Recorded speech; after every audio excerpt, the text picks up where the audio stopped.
ઘણા લોકો એમ કે નૈઋત્ય ખૂણાની અંદર માસ્ટર બેડરૂમ રાખ, એવું કે ને. માસ્ટર એટલે કોણ? પતિ પત્ની. ઓકે, હા, એવી રીતે. બરાબર, પતિ પત્ની માસ્ટર. હવે નવો પરણેલો હોય અને એ માસ્ટર બેડરૂમ તરીકે એનો અહીંયા ઉપયોગ કરે. બરાબર, બાપાએ બધું આપી દીધું છોકરાઓને, ઉપયોગ કર્યો. બરાબર, હવે તમે જુઓ સાસુને બહુ નથી બનતું. આ સાસુ અને સસરા બે ઈશાન ખૂણામાં સુવે છે અને એનો દીકરો અને વહુ ક્યાં છે? નૈઋત્યમાં ખૂણે. તો પ્રભુત્વ કોનું વધ્યું? ઈશાનનું. વહુનું વધ્યું, નૈઋત્યનું. અને એટલે બોલો રોજ હવે હાથ પડે ને કરે કે તારી ઘરવાળીને હાચો જે એ ઠેકાણા નથી. પણ તમે આપી દીધું છે પદે અને મોટાઈનું. નૈઋત્યમાં ફૂડાવો છે એટલે પદ તો વધવાનું ને તમારે, કારણ કે સ્તરનું ગરિમા તો હોય ને.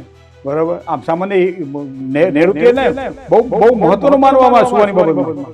નૈઋત્ય ખૂણાની અંદર કોઈ પણ વ્યક્તિના જેને કહેવાય ને કે ભાઈ સ્થિરતા જોઈતી હોય ઘરની અંદર નૈઋત્ય ખૂણામાં ફૂડાવો, માન પાન પ્રતિષ્ઠા જોઈતી હોય નૈઋત્ય ખૂણામાં ફૂડાવો.